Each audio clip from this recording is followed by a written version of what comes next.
at my rollie and some shit got me back rapping. Cause back then it was a different kind of action. It was all hustling, wasn't no trapping. It was only one time, wasn't no 12. You either had the Cartiers or Lokes or the Gazelles. If you was a baller, then you had the Skytel. If the page said 911, that meant hell. It's kinda crazy how we got this shit cracking. In the late night, G-Lew with Maniacin'. Yeah, we about to take flight. Red Eye, LAX in the late night. Wake up in the morning and turkey bacon and eggs with some OG Kush, orange juice and some bomb head. I ain't got a lot of homies cause they all dead. And if they ain't dead in the flesh, they in the feds. Some only friends now with some dead prayers. I don't conversate a lot, I just keep it to myself. Rolling through the city in my all black Benz, reminiscing on them hard times way back.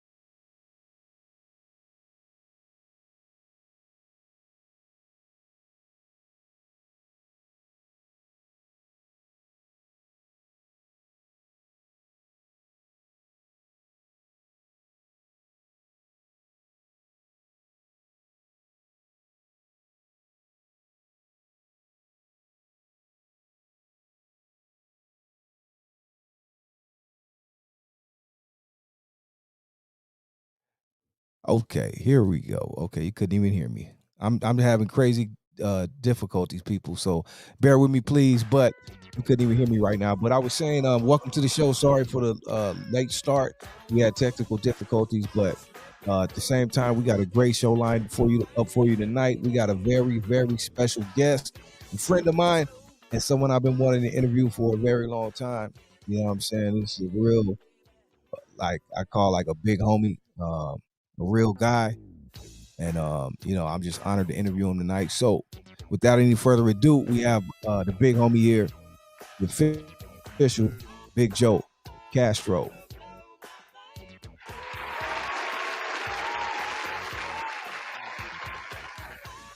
Big Joe. Yeah, can you hear me? Can you hear me? We can hear you. Hold on. Yeah, I don't know what's up. Okay, I can't see you though, but I hear you. Yeah, let me fix this real quick. I don't know what's going on here. Okay. You know, it's us old good, people, bro. man. Take your time. Me, man, I'm older, so yeah. You know, I'm let me see what I do wrong here, man. It's the technical difficulties for tonight, man. We're gonna get them over with in the beginning. Hey, all over. I got them too, bro. Don't even. But shout out to everyone in the chat while we're getting Joe together. Shout out to Elliot Delgado. What up, Elliot? Shout out to our producer DD Hairston. Shout out to Nate Love. What up, Nate? Happy Friday. Congratulations to your baby girl. And everyone else in the chat. If you're not here yet, please tell a friend to tell a friend, tell a hater to tell a player. This is the G-Lew show. After we got the big homie, a real big homie from the OC, the big JOE. Castro is here, people. Oh yeah, I fixed it, man. I've been waiting for Big Joe. There he is. There he is. Right here. There he is. Turn off all this. What's going on, man? What's cracking? Talk to me. What's up, big homie? How you doing, bro? Hey, doing good, man. Doing good. Just right here. I was having technical difficulties. Also, man, I got locked out of my laptop. And oh man.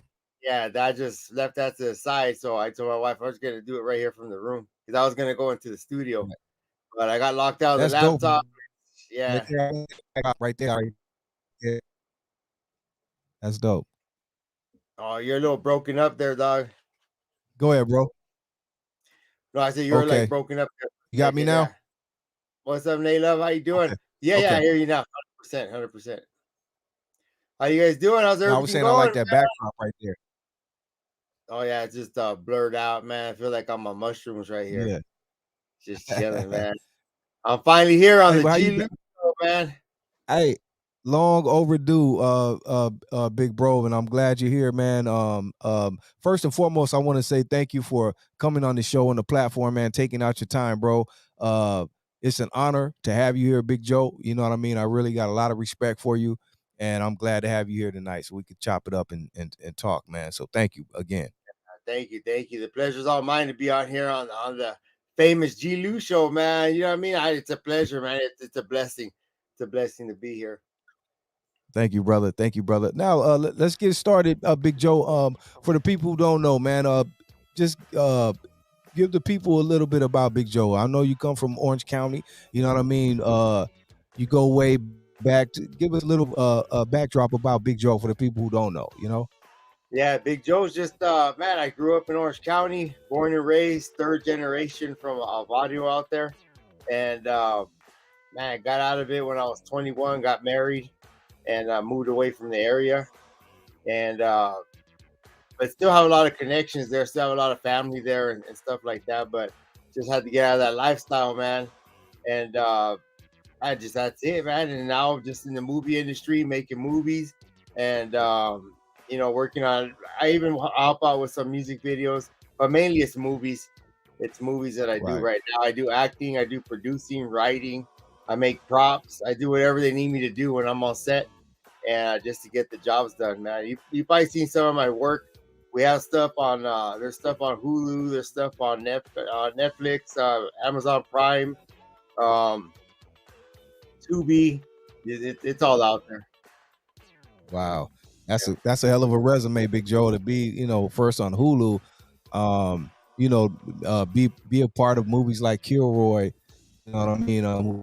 Told an incredible story. That was a big movie. Ahead of its time. I mean, even before we get there, like Joe, you said you got out of the life at about 20, got married to your lovely wife and had beautiful kids.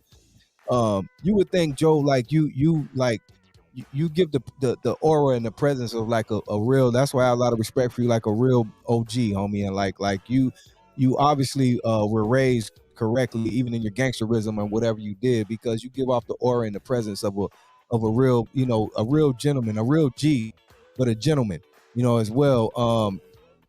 Like you said, for you to leave at 21, what before that and after that, what was your life like? Because I mean, just to get out of the gang and to leave the life, but like I said, you if one didn't know, they would think you've been doing this for years. You know what I mean? So what was that like for you, Joe? Well, like first, back in the days, I grew up in the 80s and 90s, late 70s, early 80s, Right. 90s. I'm old. So we grew up when it was super active out there, you know what I mean? Where people were getting laid down almost every night, man. It was crazy.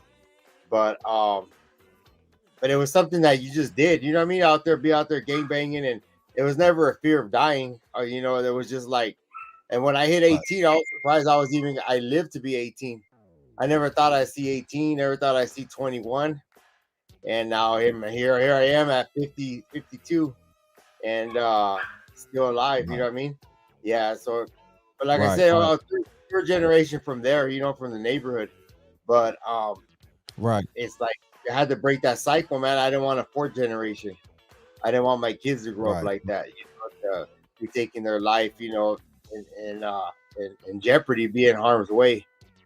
So then I got out of all that, you know what I mean? We got married, like I was saying earlier, and then me and my wife, we've been married 32 years, and we have 4 kids, and that's basically my life right there, man. I was raised by my grandparents, because both of my parents were they were on heroin, they were being locked up, and in and out of the system too. So they were young. My dad was 15, my mom was 16. So so that was kind of like a different lifestyle. Well, it's kind of common amongst the Latino communities, where like uncles and aunts, grandparents will help raise kids, because parents aren't doing what they need to do. But that's where I'm at today, man.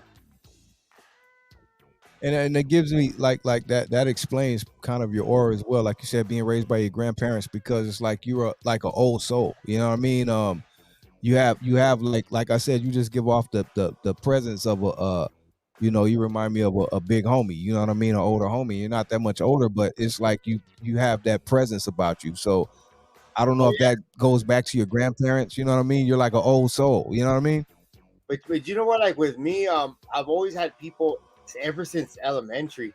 I have homies come up to me and be like, "Hey, can I talk to you?" And they talk to me about their problems or what's going on, like a counselor. Right. Always been like that, always since I was young, with my homies. And then just the years working in different things that I was doing in life, working, I'd have coworkers say, "Hey Joe, can I talk to you?" Because they know I've always been a Christian. I'm not like a perfect person, but they'd always come to me for advice. You know what I mean? So my wife goes, "Man, I think Right. you get out that like old soul or that old spirit where people come to you for counseling." And so I've always been like that. But Right. growing up, I was told, it was all about respect, you know, um, you being loyal and then keeping your word. I remember my grandpa used to tell me, like, if you ain't got your word, you ain't got nothing. If you tell somebody you're gonna be Right. somewhere, you're gonna do something, you better get it done and do it on a timely fashion. So whatever you said, keep your word strong. Because if you don't have a strong word, then you ain't worth nothing. And so I've always like lived my life that way. But then also we always had older homies in the neighborhood that when we're out there screwing up, they're out there to say, hey, you know what I mean? Because we represented the neighborhood. So if we weren't dressed right or if we were acting a certain way, making our neighborhood look a certain way, man, we got checked. And there was times where I never Right. did, but other guys would have to walk the line because of making mistakes, that they shouldn't have. But it was like that, Wow. man. We were always at home. We had to maintain a certain way, about ourselves, and then in the neighborhood, we had to maintain our way, ourselves, our personalities a certain way. We couldn't be knuckleheads like 24/7. We had to watch how we conducted Right. ourselves, Right. and I think that's what was missing That's important. nowadays. You know what I mean? Because the guys started getting locked up and doing time, so they didn't have the big homies out there in the neighborhood. When I left at 21, That's what I was one of the bigger homies out there. Because everybody else is right. younger than me. But then I Right. couldn't be Wow. out there. Man, I had to leave. Right. And it's crazy you said that because I was about to get to that next because first it was important that you said walk the line. I don't think these youngsters probably even know what that means. You know what I mean? Because they Yeah, don't do that anymore. But second, like you just said, because even Cholo Trucker was talking about this the other day, like the disconnect now with younger homies and older homies and how like now they don't get the discipline or even the knowledge that they need to know because the big homies maybe are not around, they're not around them, they don't respect them, I don't know, but that's the difference from back in the day, right? Like you said, you know what I mean, you interacted with older homies and you have respect for older homies. Now that really doesn't exist. Like, yeah. what do you think about that? I thought I always touch on that subject sometimes when people ask me, you know what I mean? Because I've been through some stuff even lately with youngsters out here, like where I'm staying. I've had one got real disrespectful with me at Costco, and I Mm-hmm. just walking, man, but the dude was on fire for something. Mm. And like me, the thing I think about is I have a lot to lose. I can go Right, off. You know what I mean? I could have right, went off. I could have, got something and stuck something in him. But it's like, okay, wait, you're in the 50s. You're gonna be fighting this youngster. He ain't right, got nothing to lose. You can tell he right, was on a whole different level, being disrespectful. But then that wasn't only me, he started disrespecting other people around. So then I slowed down. Like, well, you know what? This guy gets crazy with somebody. I'm gonna have to, step in because I can't just let him attack somebody or whatever. Be one of those people on the phones recording instead of doing something. But at the end of the day, man, homeboy was walking with his grandma back out of the store. I right, said, if I would have did something to this guy, I could have caused the old lady to have a heart attack or be stressed out. You know what I mean? For what, man? For somebody's ignorance. So I just these kids, the youngsters right, these days, they just need guidance, man. They need guidance that how to conduct themselves in public, how to conduct themselves, and how to be respectful and how to be just loyalty, humanity.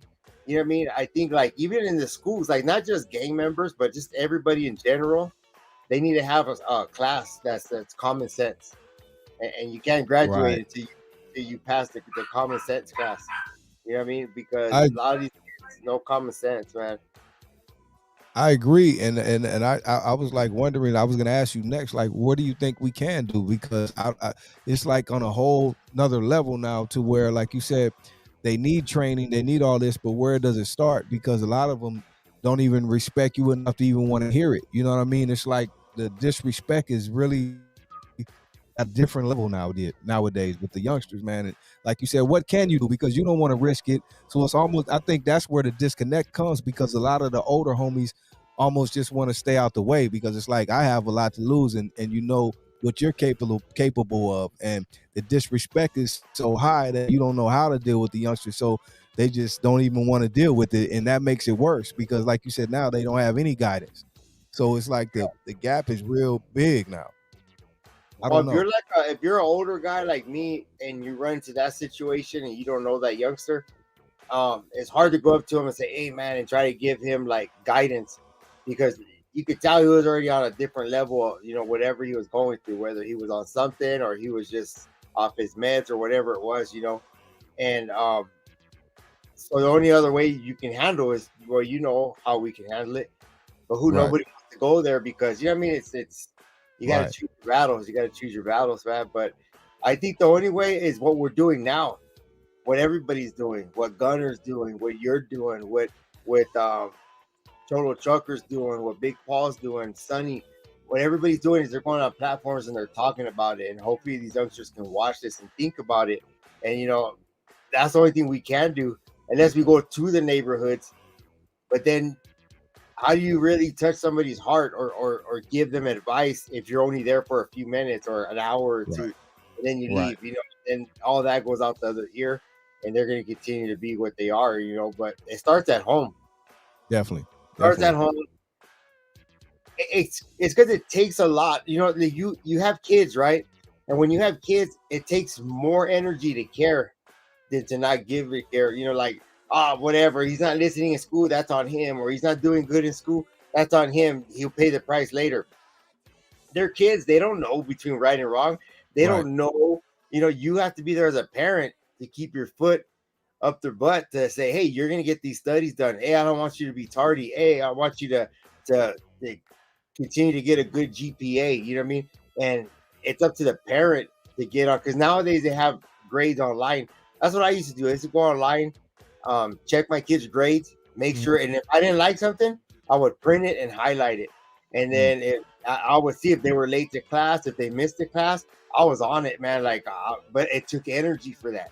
You know what I mean? I could have been like, I'm gonna go watch Modern Family and just chill and kick back, but you can, man. If you really care about your kids, if you really want them to be raised the right way, you got to put that energy into them. And Yes. and a lot of them right now, parents don't want to, man. They come home tired from work. I get it. And they just want to chill, or whatever they want to do. They want to live their life. But hey, until they're 18, you have to be in their lives doing the right thing. Or otherwise, you're gonna have knuckleheads. Yeah. I have a family member that works in the school district, and these kids right now, man, they're off the chain. They hit the staff, and this is a good school district. This is a good middle school, and these kids are hitting staff. They're cussing. They're vaping. Some of them are coming to school drunk, and this ain't in no barrio. This ain't in no ghetto. This ain't in no area like that. This is like a good area, but yet they're acting up like this. You know what I mean? And and the state of California is taking away the abilities for staff to punish them or do anything to them. So it's just like a free for all right now in the school It is. district. And the kids know, and it seems like the kids know this, right? So they take advantage of that as well, and it's just out of control. And it's like like you said, what do we do? You know what I mean? But it definitely starts at home early, though. You know what I mean? And nowadays, I think it's a lot has to do with the kid. Younger. It's always been young parents having kids, right? But now it's a little different, younger, and the way technology and everything has changed. It's not like how when we grew up. You know what I mean? For sure. And some of the parents are faced with difficulties. They don't know. Some of them want to be the friends of the kids instead of the parent. It's a lot of that as well. So it's like it's hard, and you can't tell someone how to raise their kid. So it's like it's a lot of struggles right now, I think, with kids being raised, man. And then you have the internet is raising the kids a lot too. It's a lot, I think, Yeah, for the parents as well. yeah. I think the kids are like smarter but dumber. You know what I Yeah. mean? Like, Yeah. they're smarter because of technology and social media, and then they know what they can get away with at school. They know that the staff can't do this, or they can't Right. do that, or they can't search you, and they can't, check in certain areas, and it's a trip, man. They know the ins and out of the system, Right. And so they get away with murder, man. They do whatever they want, and it's like, and like I said, the staff, their hands are tied. They can't do Yeah. anything because the state of California is telling them like, no, you can't check them, or no, you can't tell them not to wear gang affiliated clothes, and no, you can't. It's like, yeah, it's crazy, man. It's crazy. Along with parents working now, both mother and fathers working and not giving that attention to them or guidance, you know, and Right. then a lot of kids being in the system for foster homes. Wow. Yeah, that's Then big. those ones are even more off the chain, you know, when it comes to discipline. So it's crazy, man. It's crazy. It reminds me of those Mad Max days. You know what I mean? That movie Mad Max Beyond Thunderdome, where everybody's just out for themselves and acting a fool. It's Yep. like that, man. It's like, well, I don't know. Like, I don't know. Like, everybody that's on here right now, and you go to the store, right, and you see youngsters out there, kids, and they're cussing up a storm. They're just cussing and profanity left and right. They don't care who's around them. Well, back in the day, when they talk about us being gang members back then and being gangsters, whatever, when we used to go to places in public, even if there was 20 of us, we never would be out there disrespecting, like Never. using like verbiage Yep. like that, using that kind of words, or cussing in front of people, or our elders. You know, never, man. We never did that. Even though we were out there gang banging and stabbing and shooting and jumping people or whatever, but we always maintain respect around the Yep. elders. Yep. Nowadays, it ain't like that, man. And it's not just Mexicans, blacks. It's everybody. You know, it's Everybody. Everyone. Yeah. yeah. Everyone. So there's You had a good point, Joe, because that is a fact. Like you said, even though, like you said, there's nothing new under the sun. Yeah, we cussed, we did all that same stuff, but it was a time and a place, and we still respected. Like you said, if it was elders around, we kick back. You know what I mean? Absolutely. Nowadays, like you said, you walk up in the store, it's almost embarrassing, homie. You know, you walk up, you just hear youngsters. Not for me, but I see older people around, like older ladies, and then you just hear the youngsters just cussing, just saying a lot of crazy, disrespectful things, bro. And it's like embarrassing, homie. And you almost want to do something, but it's like, am I really ready for all this myself? You know what I mean? Because you know these youngsters, hey. So it's like, what do you do? Yeah, and you want to give them guidance, but you know that once you say something, they're probably gonna pop off. Yeah, They're not and gonna then whatsoever, exactly. and then that 10 seconds of interacting with them is just gonna be all negative, and they ain't gonna Yep. let it soak in. Because you get some of those kids, man, and they just get pumped up, and Yep. if you give them a certain look right away, what, Yep. like, oh Yep. man, like you just want to get a bout and just whoop their ass, man. You know what I mean? Right. Right. Like, you know, that's just. But you know, it's just the way it is, man. I think it all started with that. Call 911 or call the authorities if your mom and dad spank you. Yeah. Oh, when that era started, you know, Yeah. back that was like in the early '90s and stuff. Yeah. Man, I used to get whooped big time for the stuff I did. You know what I mean? And Yeah. nobody was calling I 911. wish I would say I'm gonna call 911. Whew. Yeah, you better call it and to make sure they bring an ambulance for you too. Right. Exactly. Yeah, for real. Yeah. But yeah, Yeah, it's so great. it's very You know what?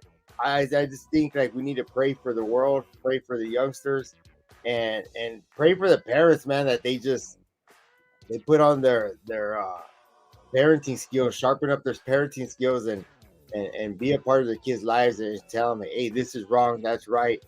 You know, it's just like, don't give up on them. If you give up on your own kid, ain't nobody else gonna put in the work. You know, and there's only so much that we can do. You know, like we go to the placement centers and talk to the youngsters and stuff, but by then they're already locked up, you know. Right. But still try to but right there, CYA Entertaining. YA. We went out there, yeah, we went out there to the Boys Republic with homeboy right there. He went with us when we went. But yeah, it's a trip, man. We try to do our best, but it's got to be at home, man. It's got to be under that 24-hour supervision. Right. To really matter. To really matter. Right. That's a fact. Big Joe, tell me about even you, like you said, you leaving the streets at 21 and becoming a father, becoming married, and I'm sure becoming a father soon after. What was it like? I don't know. I'm sure it had to be a collaborative effort with you and your wife, but how were you guys able to, like, I've heard you speak about how you took parenting serious, and raised your kids a certain way, and even when, I don't know, I'm sure it had to be difficult at times, even how you were hard on them or not, or what kids are going to be kids. I don't know all the struggles you went through, but how were you and your wife able to do that and really stand firm on how you wanted to raise your kids and stick to that? Well, like when going back to when I left the neighborhood, I went over there and I talked to them and I told them, which doesn't make sense to me. It kind of makes sense, but it kind of is weird now that I think about it. But I went to the neighborhood and I talked to all the guys. I said, I want to have a meeting. And I told them, I said, hey, I'm going to get married and I'm going to leave. I'm not going to come back. If you guys need to jump me out, let's do it right now. Or, whatever you got to do, you got to do. And they said, no, man, you put in your work. You did your thing. Just come back Saturday. You really did. I mean, most people would just fall back or just like, don't come around. You really told the homies, look, this is what I'm doing. Yeah, because I grew up with those guys since kindergarten. I grew up with them as kids, and so I just couldn't walk away like that. And I had to tell them, and I had to say, you know what, I wanna do better and be better, so I got to stay away from this. You know what I mean? And because I was getting locked up too much, like county time, lazy time, all that. So I was like, I'm gonna get married, but I got to just stay away from this, man. I'll do your thing. So I went back on a Saturday, and we partied all the way till Sunday.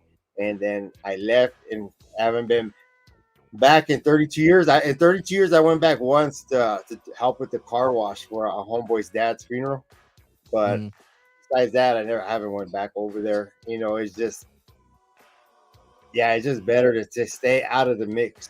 You know what I mean? Because wow, I mean that's I mean, Joe, that you have to be commended just on that, because I don't know many people that could just do that so easily. Even if they say that, like, yeah, okay, I'm not coming back, but you'll drift back over here and come kick it here and there. But you really left and never looked back. That's commendable, big homie. how did homies take it? Because I know you said initially they said, yeah, do your thing or whatever, but did you have some homies that felt a certain type of way, or maybe how you got homies, that's his lady doing that, or taking them away? Like, what did you have? Some homies, or was everyone good? No, they were all good, man. They all, remember that Saturday when I went back, they all embraced me and just gave me all well wishes and say keep in contact and stuff like that. But I knew I couldn't, man. I couldn't, and like I said, I left and got married. And then 3 years later is when me and my wife had our son. And so right now I have a son and 3 daughters. And my youngest is 21, 24, 26, and 28. And man, I had to put everything I had because, like I said, I had an absentee father and mother.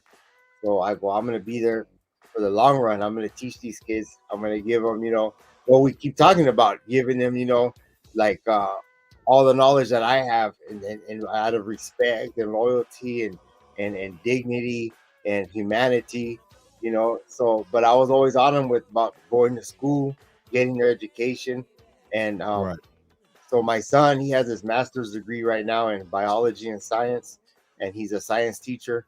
And my daughter, she works for Amazon corporate. She has her associate degree. And then my third daughter, she's a math teacher. She works for the school district with her math. She has a bachelor's degree working on her master's, and she's a math teacher for the school district. Wow. And then my little one, she's not much one for college. Like, she went and she did a year of college, but now she's working at Costco, and she just got promoted to full time, and they're looking at making her a supervisor. So I told them, not everybody can be a blue collar worker. Not everybody can be working at a desk or a teacher. But whatever you do, you go to work like you're working directly for God and put 110% into what you do, and people will recognize that, and they'll judge you on the merit of your work, how you work. And that's what they do. They go out there and they work and they do their thing, and I'm proud of all of them, But it was a long road, man, especially those teenage years. Right. I've had one of them come to me at one time in their life, being in their 20s, and thank us, me and my wife, for like being strict with them, Right. you know, because I used to tell them, like, you have your friends in school. When you leave school, you're lucky if you keep one of those friends. And it's true, it happened. That's a fact. I go, remember, when you're at school, not everybody's your friend. They're all acquaintances. Right. Friend, you gotta keep that circle small, and you gotta keep that name like precious. You know what I mean? Because that's Right. special friend. Not everybody's your friend. You know, so and they've used that as their guide in life, and it's worked for them.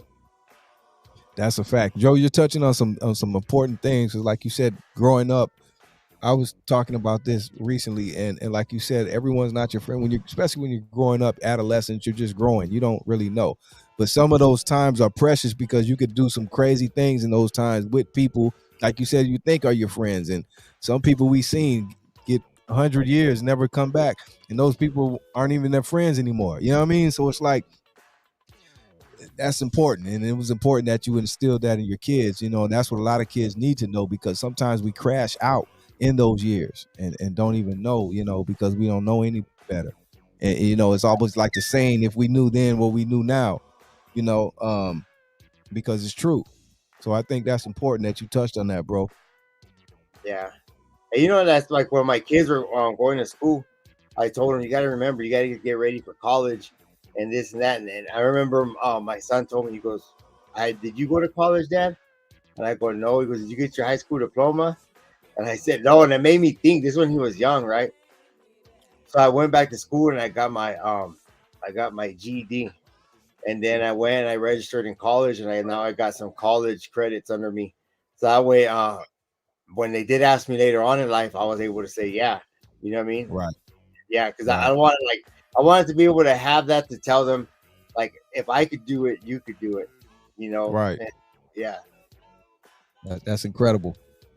Big Joe, what did you do? Like you said, for you to get married at 21, and I want to get to the movies and acting and producing and things you do, but like you said, you just kind of got into that a few years ago. So what was going on with Big Joe all these other years before you got the passion to get into films? I was like total trucker. I was a truck driver. I was a truck driver for a lot of years, man. And then I got multiple sclerosis. So then Oh, wow. what that is, that's a disease that eats up your central nervous system. You know, eats away at the myelin cord, and you can wind up being paralyzed, blind. There's a lot of complications that happen from MS. Every day it's something. Every day there's you have some kind of side effect to it. You know what I mean? And so, and then they have this thing called flare-ups, where you'll go through flare-ups where you'll suffer through. It could be a lot of things, man. It could be blindness, or you can wind up feeling like you're having a stroke, where your arm curls up, your face goes numb, and you got to go in there for like steroids or like a chemo treatment to help reduce that flare-up from staying as long, because the longer it stays, the more damage that happens. And so I wasn't able to work as a truck driver no more. And then 4 years ago, I got man, God blessed me and got me into the movies. And ever since then, man, it's been a trip, man. The last 4 years have been a trip. And it's not me, it's not Big Joe, it's all God. Because I had somebody ask me one time after my second year in there. This guy comes up to me, he goes, Joe, I've been in the movie industry for 15 years. He goes, and I just keep getting background. He goes, who do you know that you're able to produce and stuff like that? And I go, God. God's the one I know, and he's the one showing favor in me. I go, it's not me, it's all him. But I didn't, and I did realize, looking at it, that in 4 years, I think I've produced like 6 movies. I've helped write, I've helped do props, I've acted in maybe 15 or 20, something like that. We got more coming out. You know, we got stuff that's done that's in the editing process. And so, yeah, it's been a trip, man. I've gained a lot of friends, but people that I watched in the movie industry, like growing up, like Danny De La Paz, you know, Big Puppet from Boulevard Nights and American Me, and then Carlos Carrasco, Popeye from Blood In, Blood Out, and just all those guys, man. They're friends of mine now. but like legitimately we call each other, hey, what's up? But they're just cool people, man. They're really cool. And it's a trip to be able to communicate with certain people, whenever you want, and Wow. yeah, it's That's incredible. Hey, Big Joe, I want to ask you, going back a bit, because you mentioned this about you getting multiple sclerosis. Am I saying it right? yeah. MS. How was that for you, like, to be living your life how you lived it, and that to come and come upon you? Like, how do you take that in? How do you go about, like, just finding that out and accepting it and all that process? Man, it was my faith, man. My faith is what kept me solid. Of course, like when I first found out, it was like the earth shattering day that he told me and my wife that I had MS. But hold on, were you, not to cut you off, were you already feeling some things, like what made you go to the doctor, or did it just happen? No, I was feeling things, right? I was Okay. like feeling certain symptoms, and I didn't know what it was, and my wife thought I was like tripping on something, Right. And then one day my arm just like curled up like this, right? And then my face felt like numb, like sagged, and I Right. thought I was having a stroke. So they rushed me to the ER, and the doctor checked me, and it was started happening when I was in the hospital too, so they were able to witness it. They did there's not a specific test. They have to do a MRI scan of the brain, and then they have to do a spinal tap, and then a vision test to be able to diagnose you. And that's what they did. They did all those tests, and it came back that I had MS. So then we started researching it and saying, like, what is MS? Because we didn't really know. We heard about it, but never knew about it. Right. So, and a lot of information I learned was like for what I saw Montel Williams talk about it, because he has it, and he would talk about like he didn't give up on life, And there's some people that it hits them like hard, you know what I mean? They wind up in wheelchairs and paralyzed and stuff, and it could happen to me too any day. But the thing about it is that I just said, you know what? If God gave it to me, He can take it away. But if He doesn't take it away, then and I'm gonna live with this the rest of my life, is because He knows I can handle it. Right.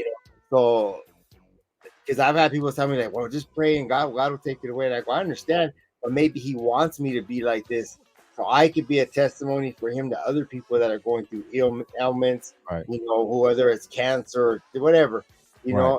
and I could be able to say, hey, stand strong, and they'll be like, well, how do you know about being strong?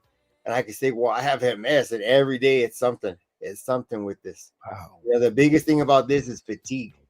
I Right. battle fatigue daily. Can't be in the heat, because the heat, an hour in the heat feels like I was digging a ditch for 12 hours in the heat. Wow. The legs get heavy. It's hard to walk, stuff like that, But so I just Wow. have to learn how to, everything I've been doing. I got diagnosed in 2005. Ever since then, I just been learning how to live, learning, how to maneuver day to day. Hello. Right. Man, I mean, are there certain things like you have to like exercise? Do they keep like things you have to do? They tell you to keep you, because like you said, it hasn't hit you certain like how other people have. You know what I mean? Is it things you do to keep you up, or is it just the grace of God and you just or whatever? How does that work? Yeah, it's grace of God. I was doing these shots. They had me on this medication, and I was doing shots every day for a lot of years, man. And after a while, you get burned out, man, of doing that. It leaves little indentions in you wherever you do your shot. Right. So I gave it up for a lot of years, and then they started this new like a chemo treatment. You go in for 8 hours, and it's an infusion, and they have to do it real slow because it's a high dose of steroids and stuff like that. You know what I mean? And that helps keep that progressive stuff from getting too bad. It slows it down because obviously there's no cure. But Right. so I do that every 2 to 3 years, and I got one more to do.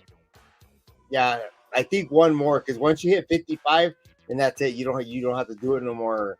There's really nothing to help you after 55, as far as doing those infusions. Right. But Right. yeah, so that's what I do, man. I just every day, man, I just keep pushing. Honestly, I keep pushing, and I appreciate.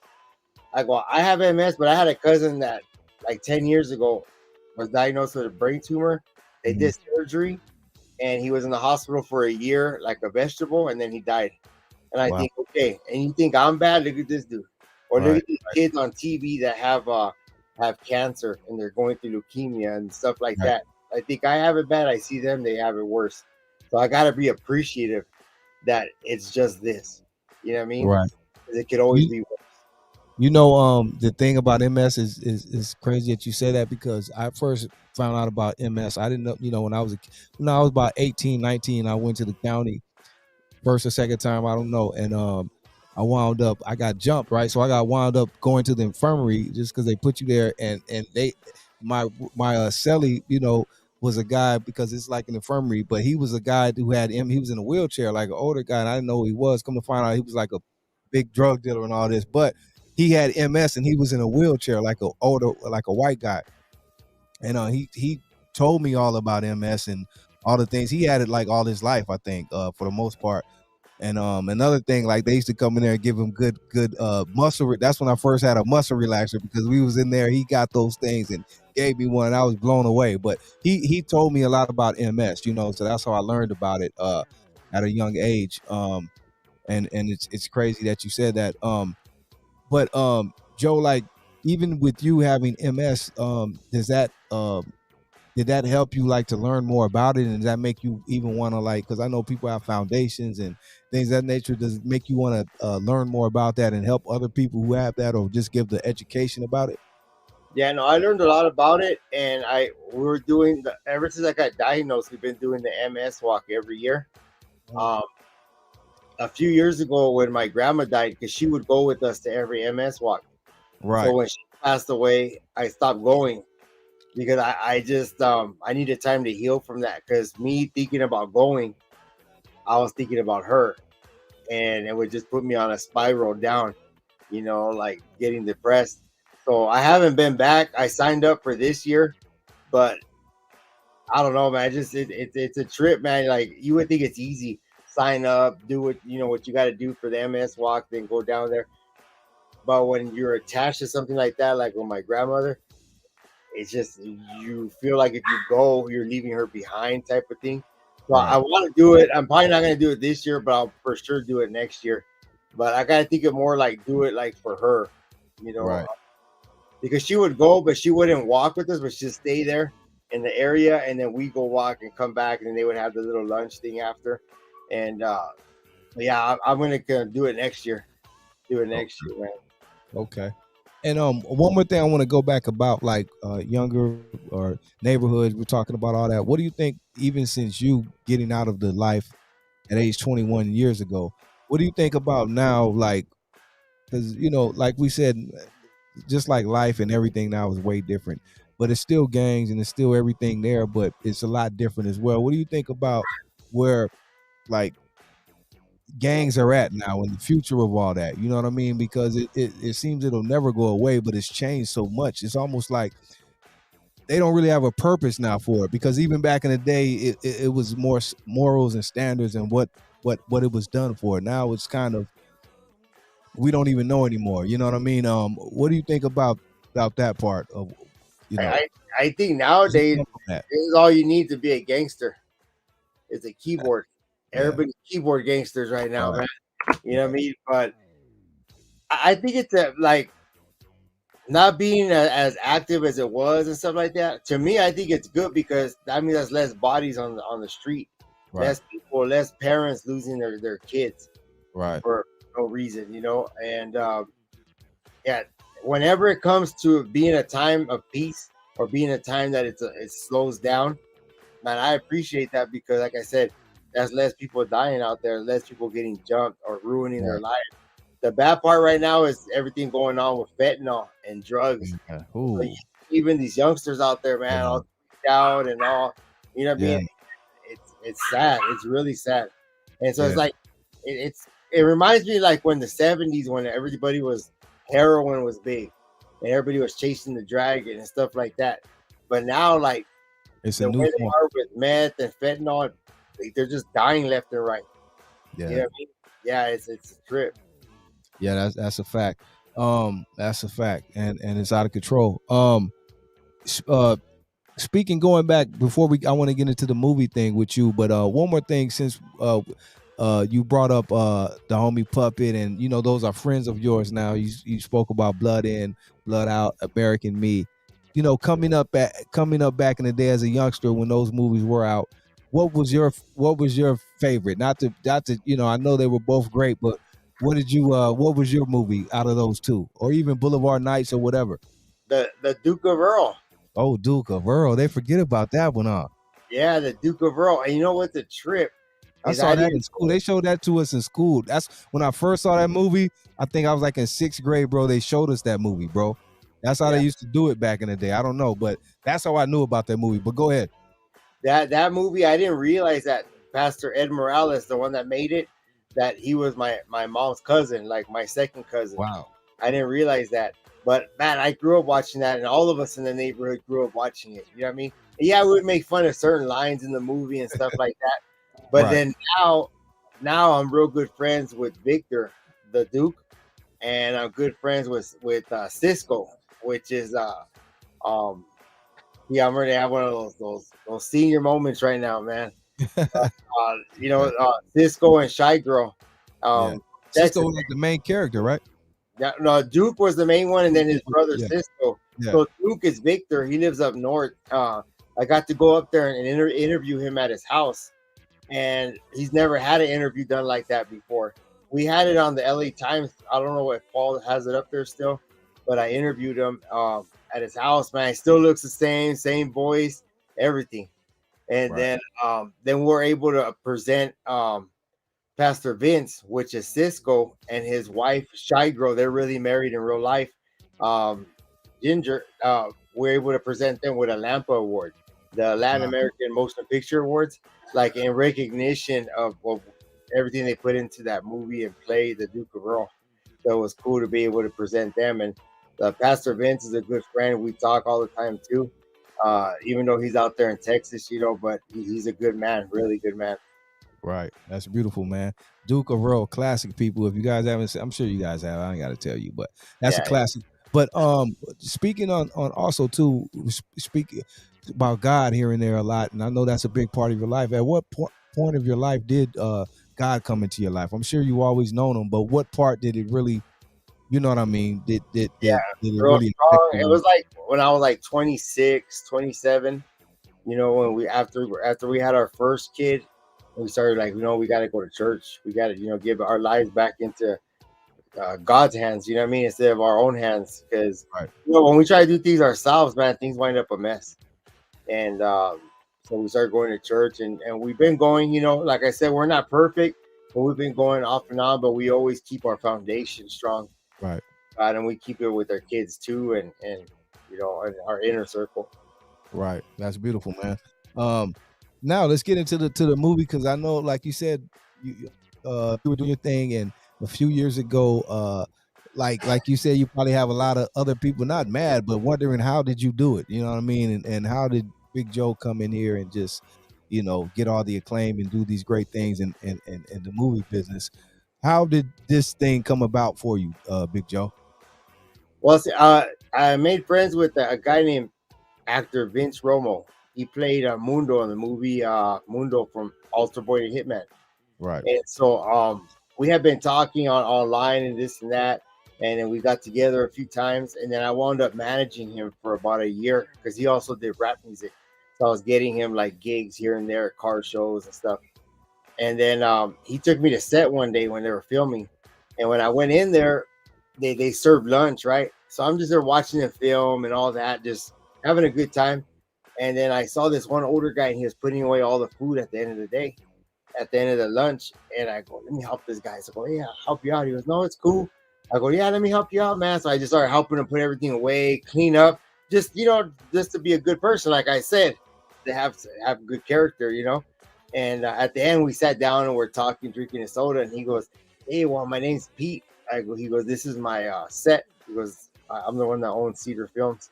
Like, oh, hey, good to meet you, man. And blah, blah. We're talking. He goes, you're welcome to my set anytime, man. I appreciate the help, you know.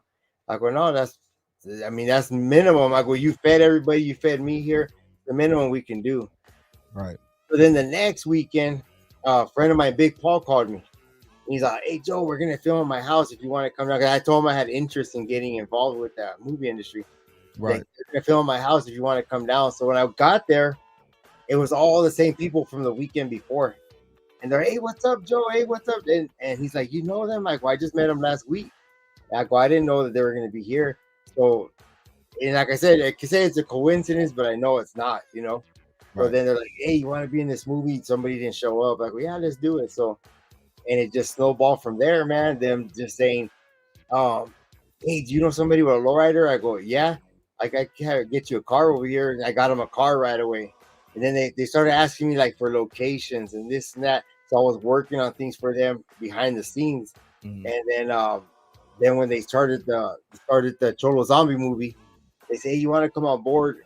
Like, well, we want you to come on board, like help us cast and get locations and props and all this.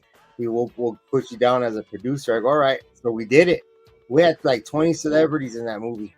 And right now we have it streaming on a Chicano Hollywood app. And they just took it to that Cannes Film Festival in Right. France. Yeah, they just took that one out there, and that one is people have been it's sold. A few different platforms bought it, so it's blowing up right now. And the Monstro movie too, that it's not out yet, but they showed it over there, so that has been getting a lot of traction too. Wow. So once you started, like, and then I understand that you started going to acting school as well. What made you, when you were already in the business and doing your thing, what made you want to say, okay, I want to go over here and go to acting school and take this serious or get more? Because I'm sure you were probably doing things as a natural, but you wanted to expand. Like, what made you want to go to acting school? Yeah, I wasn't a natural, I'll tell you that much, man. I was like stiff and scared. No, I wasn't scared, but I was like, because I've always had but when you want to memorize things, you know, you want to Right. be able to do it 100%. But it seems like in the beginning, every role I got, it was like on the last minute. It was all like, oh, this guy didn't show up. Hey, you got 15 minutes, memorize these lines. It's like, wait, didn't hear it. But you wind up pulling it off. You wind up making it happen, you know. But as far as the acting school, man, producer Andy Rodriguez, I met him on set and we became friends. And about a year after we became friends, we were talking. He goes, talking about acting school and stuff. And he goes that he's friends with Anthony Gilardi Acting Studios in Hollywood. He's one of Right. the biggest acting coaches that there is. Like everybody goes to him. A lot of the guys from the Mayans TV show go to him. Even till today, they go to him to go over lines or to do like refreshers because you always want to sharpen your craft. You always want to improve on what you do. You know, Right. everything I've ever done in movies, I've never liked. I've always felt I could do better, and I've always like been hypercritical of what I do. You know, even though other people will say, "Oh, you did good," and I'll be like, in my mind, I'm thinking, "No, I did it." But so he called Anthony. He says, "Hey, I'm sending Joe and I'm sending Adrian out there." And so we went out there and we talked to him. And you just can't get into that school. You have to interview, and he's got to see something in you because he wants That's you to like get a prestigious school, like, right? yeah, That's yeah. yeah. And he goes, "Hey, Andy called." He goes and he told me about you guys. He believes in you guys, so you guys are in. You know, so Right. he got us in. You know, we paid for the classes and we went, and I learned a lot, man, because going there, going into that class and being like old school, you know, like being a older homie. Right. You want to be with your back against the wall. You want to be like seeing what's going on in there, check, you know, keeping your head on a swivel. But man, you ain't in the neighborhood. You ain't, you know what I mean? Even though it's a strange place, but you're with all these younger white people, older white people, Mexicans, blacks, like all nationalities. And there's like 40, 50 people in there. And what you have to do is you got to drop down that guard. You know, you got to, that whole stilo we have of being tough, you got to leave it Right. at the door. And that's what my coach told me. He goes, Joe, he goes, you got to drop it. He goes, if you don't drop it when you come in that door, he goes, you're just wasting your money. He goes, if you really want to get the most out of this class, he goes, you got to be like almost vulnerable in here Right. and soak up everything. Yeah, Right. and he is like it was Brenda Love, how you doing? He's like passionate because he'll keep you there. Like our classes would go to 11:30, I think it was. he'll keep you there till 1:30 until he's done doing his instruction. He wasn't like, okay, let's get out of here. No, when he was on a roll, he was on a roll, and that's what I liked about it. And I learned a lot in that class. I learned a lot, man. It was almost like therapy for me. And then when COVID hit and they had to shut down the class, they started doing online classes, and I just couldn't feel that. I'm more of an in-person guy, so I put my account on hold, and they just opened it up like months ago, but I just haven't went back because I've been busy, like real busy. So you can say that you appreciated the school, like you got. Yeah. Okay. Yeah, it taught me a lot more than acting. Right. It taught me to be corny once in a while. Right. It taught me that it's okay just to be yourself. You don't have to be too hard for the yard all the time. You know what I mean? Hey. And yeah. Let me ask you this: once you start going to acting school and you look at acting a whole like a different way, does it have you now when you look at movies and films? Do you look at it different now and be like how the actors and everything, or do you still look at movies regular? Like, you know what I mean? Like, I'm sure that you looking at it different because you can see what's going on. You know, acting and what takes place, right? Yeah, it messed me up. It really did, because not that I'm sitting there hyper visual about everybody's acting, and it's mostly like the guys that really kill it. Those are the ones that I don't. The guys that mess up, I don't really focus on that. On the ones that kill it, that do good, those are the ones that I really like. Oh man, like that was a good scene, or oh man, he really killed that. You know, because you can find mistakes all day long. We wouldn't even get through a movie. You know, your mind will be going too crazy, like watching all the flaws. But when you see somebody that's just spectacular in front of the camera, it's like, it's wow. It just makes me like take notes from them, because everybody thinks it'd be easy to say lines. It's not, man. It's not. Right. A lot of these actors, like let's say Tom Cruise or Edward James Olmos, like all these big actors like them, it takes a lot of development to get there. Yeah.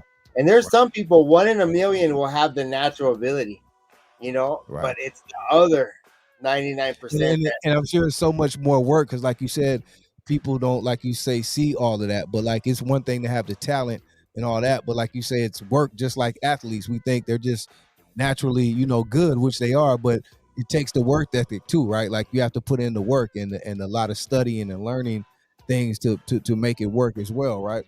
Yeah, you can't flake, man. It's hard work. Like if you go to work every day as a tire installer, that hard work like that, that's the way it is as an actor. Like but it's more mental instead of physical. And you're fatigued at the end of the day. You're fatigued. You're at home going through your lines, and then you get tired out, man, because you're going through it and going and reading and reading. It's really repetitive, but you want to have it down, because when you're in front of that camera, you can't drop the ball, because you're everybody else, the whole crew, the whole production is on you, and you're costing them money. So every time you mess up, you know, that's costing more money, you know, to redo the scene again. Reset the scene. Everybody get ready again. It's like, oh man, so you don't want to be the one that's causing the do-overs and the mess up, because everyone else gets mad too, right? Yeah, I mean, I'm really mad, but yeah, it's more like frustrating. Yeah. Frustrating. 16, 17-hour days sometimes. And like I said, everybody's fatigued, everybody's grouchy, tired. You know, you've been on set all day, and everything's like, hurry up and wait. And that's one thing. If you're not a patient person, don't get into the movie industry, because you'll be there 10 hours to do a 5-minute scene.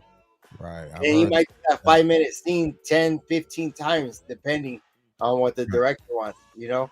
And so you can leave some days like, oh my God, man, like, but when you see the final product and you killed it, that's when it's all worth it. You know what I mean? Right. Along with the check.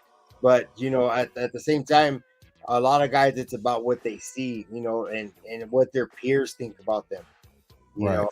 Yeah, because if me and G-Lew are on set and we're doing a scene and I keep screwing up, but G-Lew's killing it every time, then I feel like, man, I got to step my game up. Right. So that's where it's hard work and dedication, man. Hey, being friends with guys like Puppet, and all these actors that debuted way back, like early, you know, late 70s, early 80s, when filming was different and all, and they were raw, and the stories and the pictures they were portraying were raw and new. Like, what kind of like stories do they tell you, even them, about acting and how they started and how it was different and how they learned or whatever? Like, because people don't know that part of them too. We just look at them as, man, they killed that role as a cholo or gangster or whatever, but it was acting for them as well. You know what I mean? Yeah. What kind of stories did they tell you, especially from back in the day? Well, like just like what Puppet, he told me, he goes, you know what, Joe? He goes, I didn't grow up in the barrio. I didn't grow up a gang member. He goes, I was into acting and doing plays. He goes, and they had me in the back of this car doing Boulevard Nights with all these gangsters, real cholos. Because I was learning from them, Right. and that was a trip because I never knew about that. You know what I People mean? wouldn't know that. You would look at that movie and think he was a real, Yeah, like man. straight up, yeah. Yeah. But it's like, but he had to learn it. He had to put the hard work in to see how they walk, to see how they talk, to see how they function, how they carried themselves, and along with learning their lines and learning their cues and everything else, But Hey, it's a trip, man. It's just hard work, man. let me ask you this though, Joe, because someone like, especially like Puppet, who like you just spoke on, I didn't know either, didn't grow up in the barrio, none of that, but he portrays his role, and now is sometimes these roles can kind of take on a life of their own where you become, because like even now to this day, that movie was 30, 40 years ago, but he is still, people come out and they want to see Puppet, or and he almost takes on that role as well, because people even said this about Tupac, he did Juice and became change. Like, do you think sometimes too these roles, when they become so big and bigger than life, that the character takes on real life as well, even though they're not maybe doing stuff, but the whole stilo and everything kind of takes over them? Yeah, because when they go to their like when with Danny, when he goes and he does his, like when he sells his products and stuff, or he does meet and He's greets, in the he's he in the has the character hat, he has costume. the Charlie Brown on, yeah, he has, Yeah, and it's a trip. Like Cholo Trucker was saying, Cholo Trucker went to the Blood In Blood Out 30th anniversary a couple of weeks ago. Him and his wife went out there, and I seen him. Um, and Puppet set up there, even though he's American Me and Boulevard Nights, but we got him a booth and he set up selling his hats. So right, people were, it was a trip because I was kicking back with them. Him and Little Puppet, Daniel, they were both there, Big Puppet and Little Puppet. right. And people were walking up to them. And I remember this one guy, he walked up to Danny De La Paz and he's like, hey, bro. And this dude was like our age. He's like, hey, bro, man, it's such a pleasure to meet you. I grew up watching Boulevard Nights. I grew up watching American Me. I grew up watching all the movies you've done, you know what I mean, Road Dogs and stuff like that. He goes, but he goes, man, this is bigger pleasure to me to meet you than I would be to meet the president. And he shook his Wow. hand, and you could just see that love, and he goes, can I take a picture with you? And he's like, yeah, of course. And Danny and Daniel, they'll always take pictures. You don't have to buy nothing from them. You don't have to pay. Right. If you say, hey, can I have a picture, they jump in and they'll do pictures with you and stuff. And I'm just saying, that's just that one story of that guy telling them, how much he was blessed to be able to meet them, And Right, right. lines were long, man, for Damien Chapa. The line to meet him, get his autograph and stuff was long. The one for Danny and them was long. For Jesse Borrega, for Crisito, long. Magic was there, his line was long. Chivo was there, his line was long. Um, I forgot their names. I want to go, hey Joker, you have a fine mamacita. He was there, and Right. his supposed to be the girlfriend in the movie. They were there doing their autographs and picture signing. It was crazy. It was hectic, man. But Q would Cholo Trucker, if he's still in here, Q would Cholo Trucker. Trucker, what up? But I think he said he had to go, but shout out to Cholo Trucker. Hey, let me ask you this too, because you're in the acting, you're in the films, and you get movies. What up, Molly? You get movies like a American Me or Boulevard Night, Blood In Blood Out, which become cult classics, right? You're friends with homies like Puppet, and as big as those movies are, and they're to this day, respected and loved for that. But on the flip side, sometimes when we do these type of movies, Hollywood per se, you get what do they call that? Hit like uh cat cast what do they call that? When they cast you for certain roles all the time, or maybe not even more like Puppet. You know, he had those big roles, but then maybe they want to do other things in different parts, but you get typecast. You know what I Oh mean? And yes, like yeah. that.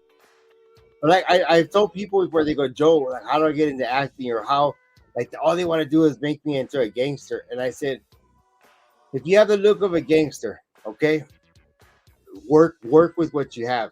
You know what I mean? Right. If you want to get into a movie, that work with what you have, make yourself, you know, work as a gangster, and work and show that you can morph into something else. You can Right. play a lawyer, you can play a doctor, you can play this, you can play that, and you work your way, just like working your way from the background to getting features. I mean, that where your face is seen more, and then to Right. where you're getting lines, and then where you become one of the main actors. You know, but you have to work your way up. You know, because everybody works their way, like what I just said, as being an actor, as getting a feature, as getting, you know, getting lines, becoming the main actor, and then they get into directing, producing, and like that. But like with me, it went up backwards. I started off as a producer and then acting. That I go in both of those realms, but Right.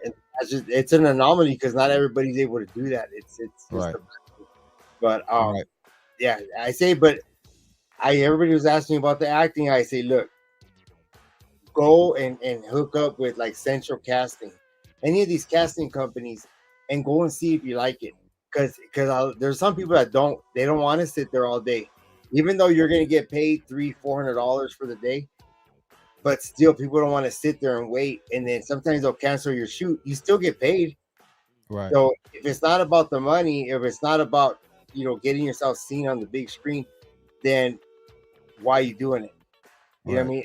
mean? And you have to love it to want to do it. You have to love it. It has to be a passion. Yep, it's got to be your passion because. And so I tell them, don't even go to acting school. Don't spend money. Just go do background and see if you like it. If you say that's something you want to do, and then you go to acting school, and then you put more effort into it. But first, go and get your How feet about the wet. people that don't even want to go to acting school? They're prideful, or they just think, oh, they got a couple roles and they feel they're just raw and I got this. I don't need acting school. What would you say Hey, to those people? that's an uphill battle. That's an uphill because if I go to this casting guy, right, and I say, hey, oh yeah, we're casting for this fool, okay, okay, we're gonna cast. Let me see your resume. They go on, they check your resume. Yeah, you've done background here, background there. Have you done acting school? Have you been taught? Have you talked to? Nothing. Okay, okay, cool. We'll get back to you. I mean, Right. it's harder to even get an audition Right. because they Right. want to deal with people that have experience, that been to Really. school, that Right. and they know that if you went to school and you put money into your school, that you're gonna put out. If you put that much effort, you're gonna kill it in front of the camera. Right. Right. Got it. Got it. Yeah. Got it. That's dope. Well, one more thing, like back with the homie Danny, did they ever say they like were like wanted to do more in Hollywood, or were they cool with what they've done? Like, or did they say did they have issues going through the ranks or trying to get different roles? Were they typecast? Like, what did he say was his journey throughout the industry? Was he, happy with it? Yeah, the thing about like with Danny and all those guys, I look up to them not because of the parts because the parts they played, but more because they were like the pioneers, man. Right. You think, how was the movie industry 40 years ago, 45 Right. years ago, you know? And right now it's a struggle to get in there as being, Latino or black or being Right. of color, you Right. know. I can imagine like back then, even more so. And for Right. these guys to be like the pioneers back then, that's why I give them a lot of respect because they went through it, and they made Right. our road easier to get through because they already created that path, And Right. yeah, but like with man, I've had so many conversations with all these guys that a lot of them I can't say, but like more like personal conversations. But I know like he appreciates everything he did. He appreciates his fans. And like I told him, I said, you didn't know when you got into Boulevard Nights that 30 some years later, it'd be something people are still watching, that Right. people are still buying your merchandise, that still Right. want to see you, and he goes, no, he goes, it blows, he said, it blows my mind. It blows my mind that all these years later and at my age, people are recognizing me when I go to the store. People are, hitting him up, and they want him to go do events and stuff like that, and still putting him into the movies. He flies over here from Texas all the time to do roles in different movies. So yeah, it's a trip, And man. respect to him is one of I love Boulevard Nights, man. Like I used to watch that movie a lot. Like I really respect that movie and everything he's done. You know what I mean? So respect to him. Definitely a legend in the game, and all that he's done. Does it? But let me ask you this: even you getting into Hollywood and doing your thing and acting and seeing over the past years, minus the Boulevard Nights, American Me's. But so many times over the years, Hollywood has tried, and it's crazy because Hollywood is in the backyard and all this talent and real people that can play these roles. But for so many years, we see so many movies and shows where they don't get it right. It's like it's too.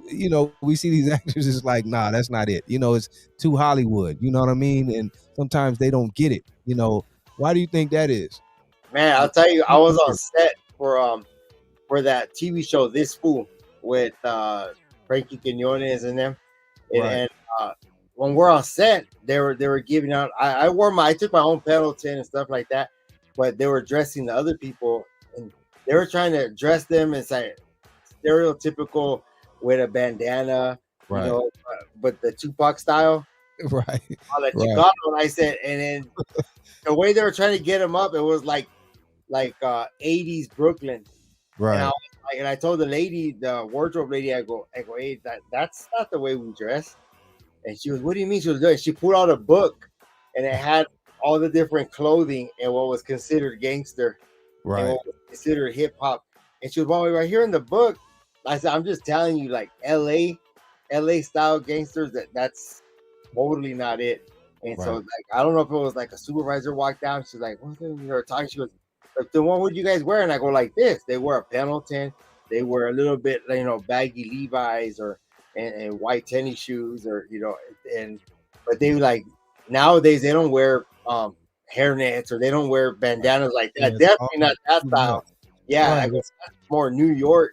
Why? But why? I don't get the part that, like you said, more New York movies be more authentic than LA movies. And LA, this Hollywood is in LA, so I don't get why they don't get it, bro. Like, yeah, it's all that has to do with what I think they use the New York book to dress everybody out here, man. Right. I think that's what it is. I mean, I don't know. It's a trip, but at the end of that, it has to do with casting people too, right? So it's how they hire the people to cast, or the wardrobe, all that, right? Charge of it, yeah. And then they shoot them out, and the director don't know. You know what I mean? Usually it's a white guy behind the camera. You don't know if that's the right uniform. That's like saying, hey, put that guy in a Navy outfit, and they put him in a Marine one. And then the director just sees a uniform. Okay, put him in front of the camera. Let's do this. And that's how, like, you gotta have it done the right way, or just don't do it at all. You know what I mean? If it was me, like, if I was like, say this was gonna be my film, I'd make sure that those Pendletons were creased. I'd make sure that everything was done legit, so the whole outcome of the movie will be legit. Because that's what everybody looks for. They want something authentic. They want that authenticity. That's what I think Hollywood needs to do. I've seen they're doing more of it, seems like now, but that's what I think they need to do. Even if they don't want to involve street people, quote unquote, get them for role things like that, where they can have help you on set and know, okay, this is what it's supposed to be, even if it's wardrobe, or how street guys are supposed to, if you're making an LA based movie, have real guys even on set to do things of that nature. I'm seeing they're doing that now more. I've been, even with you, and I seen like Dub C had a part in Snowfall, which was a good show. So I'm seeing they're doing a little bit more of it, but I think that's what needs to be done. I'm just mad it took so long. We had so many like movies over the years where just, it upsets you, to see how it's like, even the classic movie, even like movies like Colors, even though that was a great movie, it was a lot of that shit that was like, that was, but they still pulled it off, Like, think about this, man. Like when they did Friday, all right? When Ice Cube did Friday, everybody was dressed right. Right. And why do you think that was? Because who they had involved? Ice Cube and different people know, you know what I mean? That wasn't your quote unquote, I guess, regular Hollywood, producers and directors, right? Yep, it was because it was made by a real G. Yeah, Or yeah.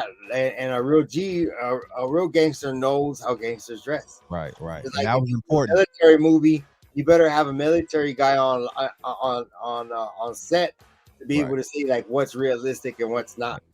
And I'm saying like not just gangster movies, but military movies like NASA movies. You better have NASA, somebody from NASA there to say, yeah, this is what it looks like. This is what the realness is. If Right. you want to have top quality production, Right. if not, then do your thing. Right. But yeah, it's all about putting the work into it. That's what made those certain movies what they are, I think, because in those movies it was, even though they weren't perfect, but they had a lot of the code, like Boulevard Nights, bro. You go back and that was what, 79, and it had so much real culture in there. No matter how the acting or whatever, the culture was there, and that's something you can't fake, and that's what people are gonna come to and respect. So certain things like that, I think, what made those movies just classics. You know what I mean? Yeah, yeah. Or like you were saying earlier with Snowfall, right? Yeah. That was produced by the late Mike Singleton, right? That John was his name. Singleton. Yeah, and so he was legit. He knew what Yeah. the wardrobe, and even with that time frame that they were shooting in, where it was like 70s, right? Yeah. So 70s, 80s. yeah, everything was like on point because the director knew what that Right. timeline was. He knew what that culture was. Right. That's why everything was in alignment. Right. That's incredible. What have you been what's going on now, Joe? Well, first, hold on. I want to give a resume and a rundown of all the films and stuff you've had a part of, because you have a hell of a resume, brother. Can you just run down the resume for the people of all the things you've been a part of?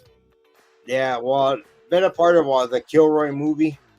The Kilroy movie. That alone right there is just like, go ahead, bro. That one is like, because that one came straight from Ernest Robo, right? It was his words, his story, And the thing about that, when we put that movie out 2 weeks before we put the movie out, he passed away, so he didn't get to see the final product, of the movie. But it's a true story. It's his life story. I've had people email us and direct message say, "Hey man, that was a powerful movie." I remember I had a couple people say that they watched it for the first 10 minutes and they had to turn it off because they were locked up, and it just brought back a lot of memories for them. So they had to watch it, but they finished watching it later on.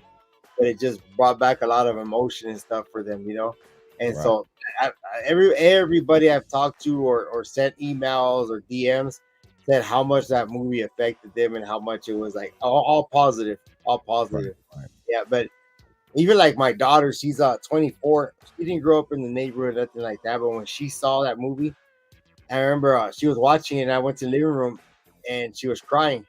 And I said, "What's wrong?" And she said that there was a part where Kilroy prays with correctional with the what do they call him, the warden. Yeah. And it really hurt. It really touched her heart. You know what I mean, to see that. And so there's a lot of emotional scenes in there that get people right there in the heart. You know what I mean? Were you familiar with Kilroy's story, like before the? I mean, I'm sure you've heard of it, but were you familiar fully Yeah. with the story? Okay. Yeah, and a lot of those stories, a lot of different stories from those guys, but that's the one that's when I got started with. That's the first movie I got started with. Mhm. And then Suicide by Cop, and then let's see, Suicide by Cop, Tomorrow's Game.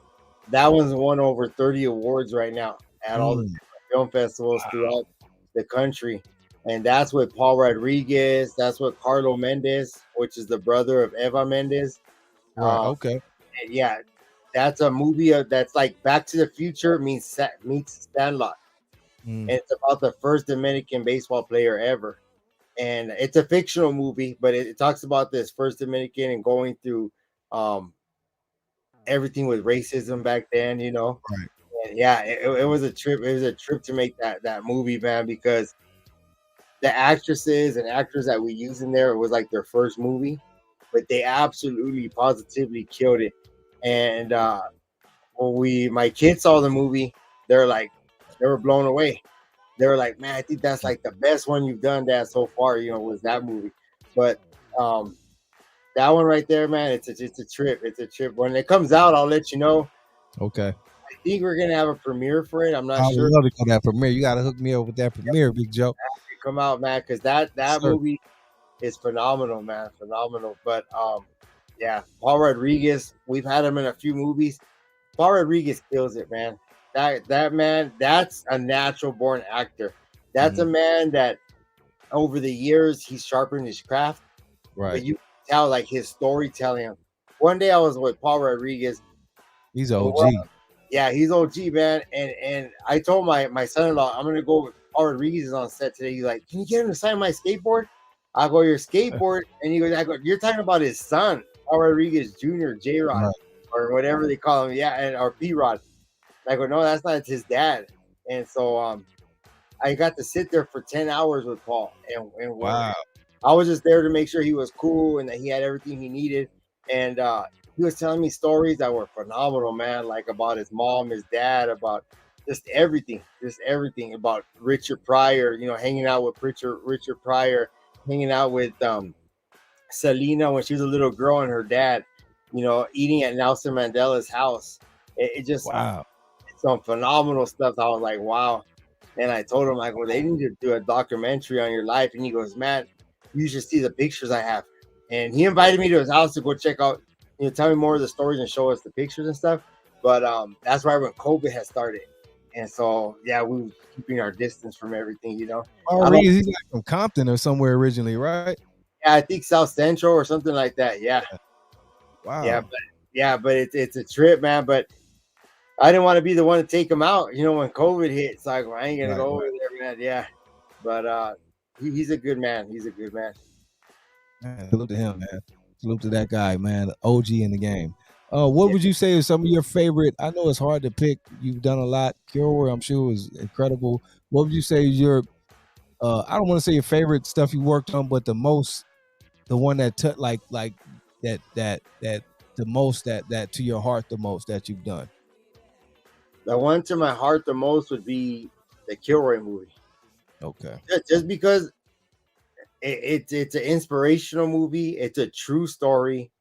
And at the end of the day, it just shows everybody that, hey, no matter how much evil, no matter how much bad you do in this world, you can be forgiven if you come to God with a true heart.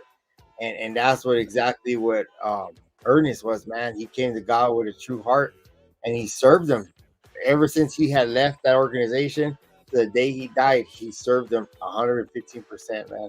So yeah, so I guess like me knowing the backstory and knowing all the extra stuff about it, when I watch it, it just hits a little harder, a little different. Right. And when it comes to comedy, it has to be the Tomorrow's Game because it has like funny parts to it. That's a trip, And we got the Cholo Zombie movie too. And then we got Monstro that's coming out pretty soon, which is like the part 2 to Cholo Zombies. And then we got Rogue Cops that we just finished up, and it's already done editing and all that. So that's going to get ready to be released too. I think they're looking for a location for the premiere on that one. Let me ask you this part, Joe, about the process of like the films, because it's one thing to do the shoots, the scenes, and all that, but all this is a process. So like even when that's done, okay, we're wrapped. And they go into editing and all this. About how long sometimes does it take for a movie to be completed? And what is that whole process? Because I'm sure once you even see it, the final thing is a lot different, or they've done things that you're like, wow. You know what I mean? Like, how was that whole process there? Because people don't know that part, It's a long process. It depends on who we hire to edit it, and it depends on their workflow. And so some movies, like the guy we're using right now, Mark Newton, he's worked with Marvel films and stuff like that. Like he gets down on VFX, on special effects with these movies. Right. And he does a really like phenomenal job, and he's pretty quick. He's pretty quick, man. He can have I think he can have a whole, once it's done, it's in front of him, he can have it done in like 2 months. Oh wow. Yeah, that's good for a movie. All the special effects and everything. So he's good, but again, it depends on his workflow, like how much he's working on, how many different ones he's doing. But yeah, that guy's phenomenal with what he does, man. Would you say too the technology has helped? I know a lot of people who, it's like good and bad with, especially with people who do that stuff like with tech, even with music, everything with technology.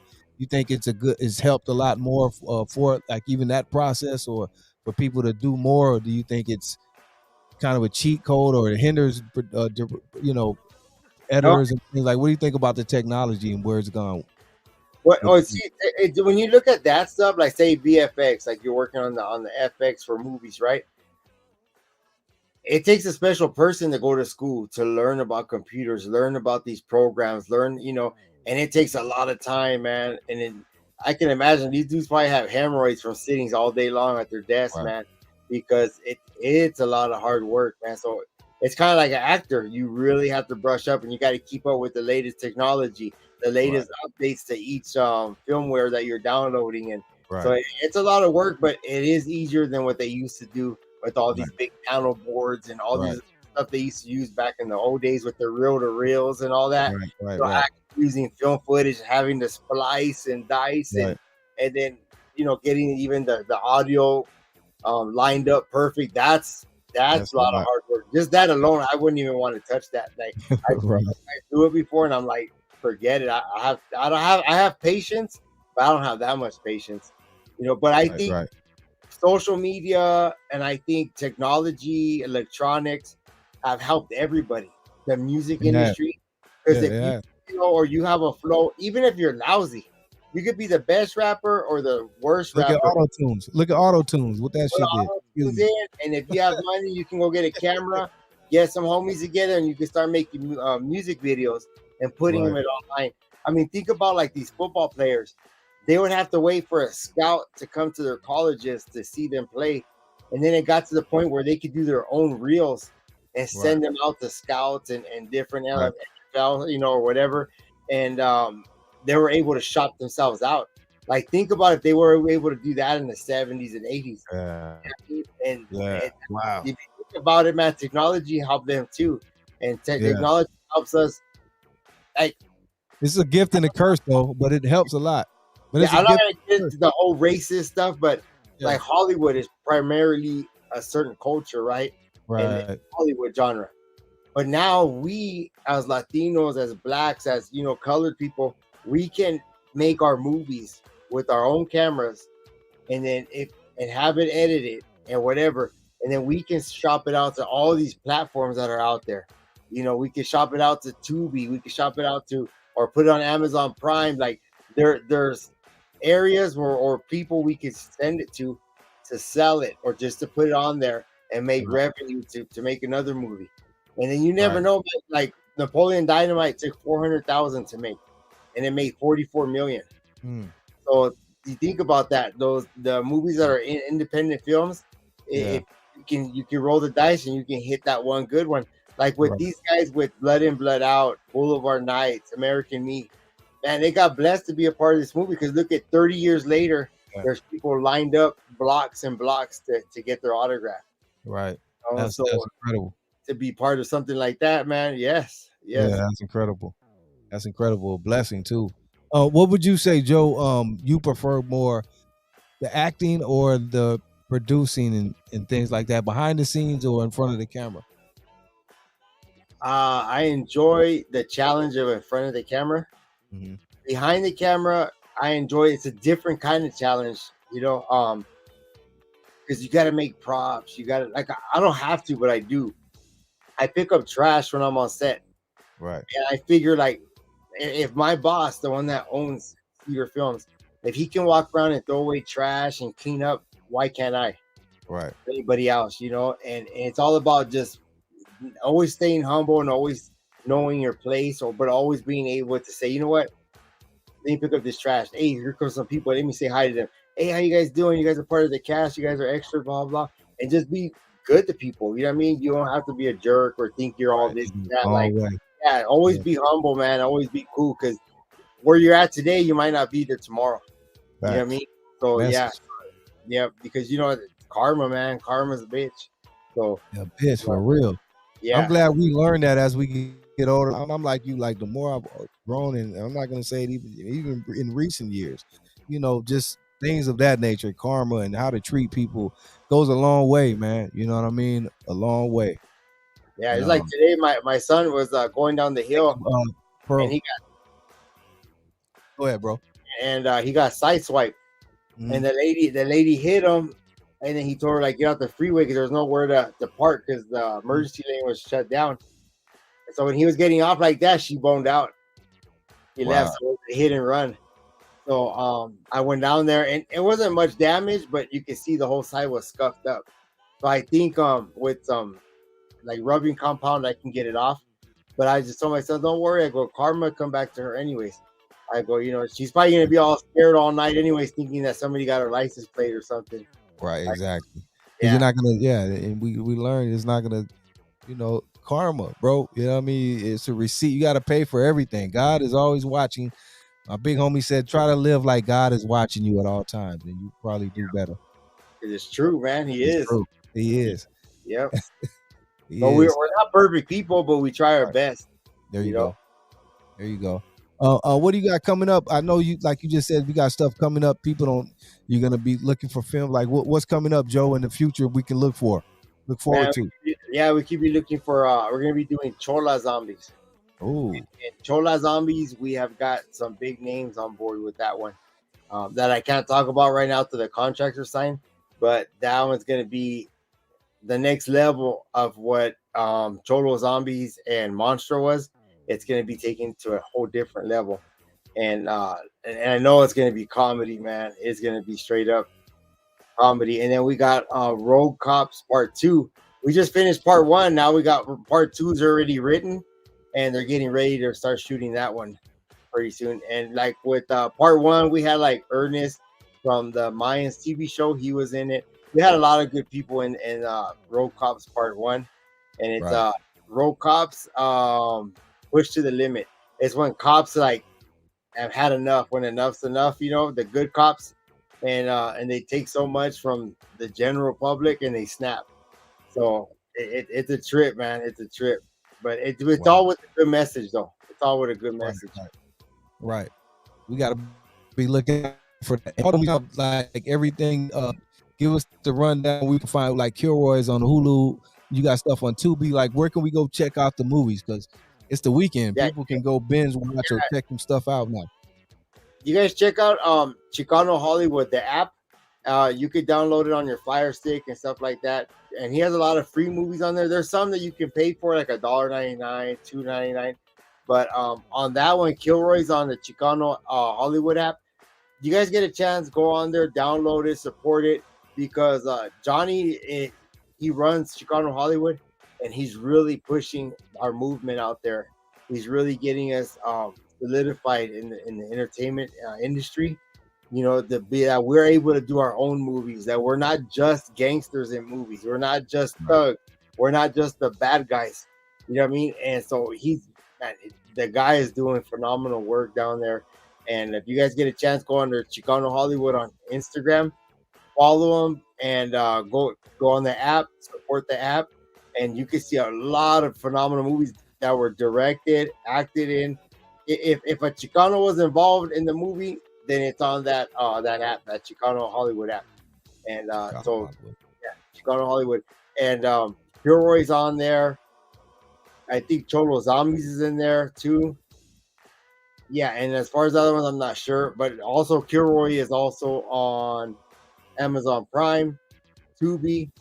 And then there's another movie I did on Tubi. It's called Santa Muerte. And we just finished another one up with that producer from Philadelphia. It's going to be called Those Who Inherit the Earth. And that's a trip because I play an abusive, like a stepdad, like a boyfriend of this girl that we're both abusive to the little boy. And it's deep, man. That's why I shaved off my mustache right here, because I wanted to be look a little different for the part. Right. Because we wind up, the kid winds up dying. Wow. And so we become like, I told, but we're trying to get it's all with a positive message. The movies he does all have a positive religious message. So this is about, child abuse and being vigilant. And that way CPS doesn't drop the ball when they get calls about kids being abused and stuff, and what to look out for, and to say something. If you see something, say something when it comes to children. Yes, please do. What do you seek? Do you like try to seek these roles, or really appreciate when roles like deeper and different roles that challenge you? Do you seek those roles out? Those are the ones you want to, try and get? Honestly, they've been coming to me. Okay. And yeah, but I like this one. I had to think about it. Then my wife goes, "Hey, remember when they did Selena, and the lady that killed Selena, the actress, she went through a hard time all those years because people thought she was really the one that killed Selena." Yeah, I know. That was even me when I watched that movie for the first time. That was like, whoa. Yeah, that lady would touch me, bro. I was like, wow. You look at her different, homie. It was like you said, it was like real, homie. Like, yeah, I'm sure she got backlash. Yep, yeah, she sure did, big time. And so I was think about that, and I go, yeah, but there's a bigger picture here. It's bigger than me. I go, this is a story that needs to be told, and if I feel I can do the part and try to do my best to kill it, then maybe it'll bring even more awareness to it. So that's why I did it. I prayed on it, and then God gave me the green light to do it. So I went ahead with a clear conscience, and I did that part. And then we'll see what happens, man. We'll see if they hang me up, bro. Hey, that's what's up. Hey, let me ask you one more question on the acting thing. We're gonna get ready to wrap it up. If there's any remake movie that you love, or don't gotta be a movie, but if you could be a part of a remake movie, what would it be? If a remake movie, I would like to be a part of a remake. And I know that's hard because a lot of movies we don't like remakes, but if you could be a part of one and it's done the right way, it would have to be Blood In, Blood Out. Okay. Wow. But like part two. Part two. That's what what up, sis? Right. Blood In, Blood Out. And would you say, I know you told me Duke of Earl was your favorite, but out of what would be your would Blood In, Blood Out be up there? Yeah, between Blood In, Blood Out and American Me. Okay. Oh man, that's a hard one. That's a hard. I know a lot of people say Blood. I'm gonna go with American Me personally, but Blood In, Blood Out was incredible too. 3 hours long. How long was that? 3.5 hours? Yeah, something like that. But I'm friends with like Danny Trejo, and he was in American Me, and then so I'm friends with a lot of guys, but I'm gonna have to say Blood In, Blood Out, bro. Okay. A lot of people say that. I don't know. Yeah, that's always gonna be up for debate, I guess. And I know, I don't know, is it a lot of times, sometimes it seems to me that people don't pick American Me because of the politics and the things. Does that have anything to do with it, or is it just overall Blood In, Blood Out? Because I know that has a lot to do with it. Sometimes I hear people is kind of, because of that. You know what I mean? The truth is, I don't look into the politics because it's a movie. It's entertainment. It's fictional. Right. If you look at that, the whole thing that happened with the politic part of it, that part that angers certain people, that was all make believe. That wasn't fact. Right. And so I have to look at that movie as being fictional. But it was good entertainment. It was phenomenal entertainment. Blood In, Blood Out, same thing. Phenomenal. Yeah, it kind of referenced something that might have happened in real life or organizations, but you have to look at it as movies, entertainment, instead of being fact-based. It's not fact-based. So, yeah, as being just two films, I just like the Blood In, Blood Out story more because it's more in-depth, like personal relationships with Tito and Damian Chapa and all them, Right. So that's why I picked them. That's why I picked them. I think Blood In and Blood Out gets the vote. I hear a lot of people choose Blood In, Blood Out when I hear those too. So, but people forget like the movie, like what is it? The Mission, right? The Mission, that was dope. Yeah. And Mi Familia, and there's a lot of movies, but if you're looking like gangster movies, that was like really, for me, it's Blood In, Blood Out. Yeah. And Blood In, Blood Out, low key had, even though the main, Miklo, he wasn't a known actor, but people don't know in Blood In, Blood Out, low key, they had a lot of major actor who later became real big. It was a lot of low key people in that movie, bro, like actors that became somebody. Yeah, like Benjamin Bratt and all those guys, man, blew up big time. And but too bad he wasn't at the Blood In, Blood Out event. Man, I heard it was incredible, man. I seen a lot of the footage though. Yeah. But you know, to sit there and talk to Jesse Borrega, Crucito, man, really good dude. It was the first time I ever met him. Um, Right. like with Damien Chapa, Miklo, I was able to get Cholo Trucker, his wife, and then Second Chance, you know, the singer, Yeah. and his crew. I was able to get them escorted to the front of the line to go and talk to Damien Chapa and get their picture. You know, which I felt kind of bad for everybody in line, but Right. hey, You had to do it.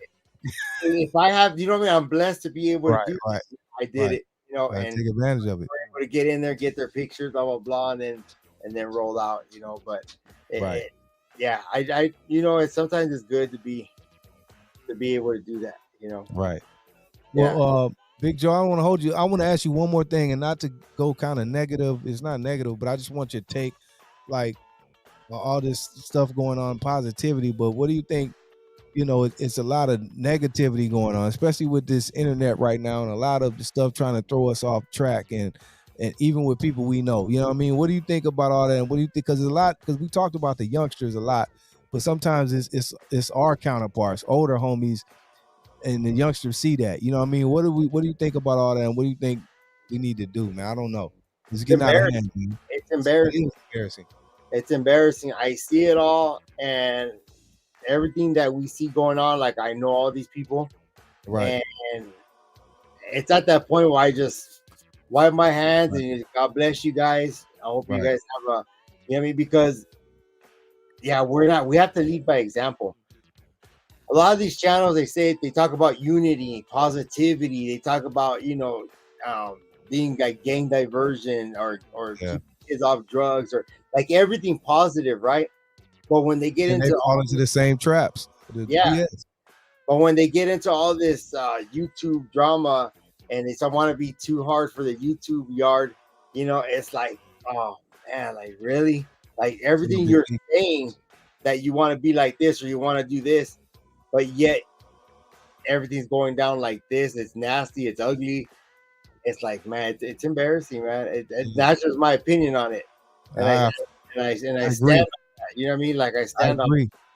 I agree, but it's like you said, you have to wash your hands because you don't want to come out and say, cause you know, even if you're trying to make positive out of it, you say not the wrong thing, but anything. Now, you know, you're thrown in the mix, and I think that's what happens. People get caught up in that trap, in that mix, and now you're in this. And sometimes, you know, we have to be the bigger man or just know better to say, hey, I'm not gonna get into that. You know what I mean, or go there. But I understand. YouTube and all this content stuff has become so big, it takes on a life of its own, you know, and like I said, people get caught up in that, man. It's just sad because it's I don't want to see all this craziness going on.